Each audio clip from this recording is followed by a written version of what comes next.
బంధమంటూ ఎరుగని పాటసారికి అనుబంధమై వచ్చింది ఒక దేవత.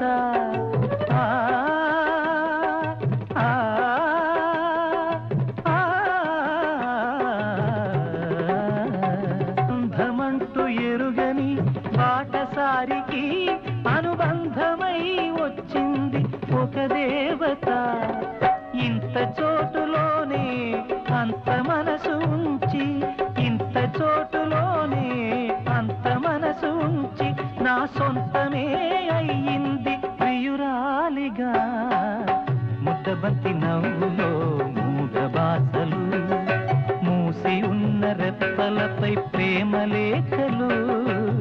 ముద్దబంతి నవ్వులో మూగ బాసలు.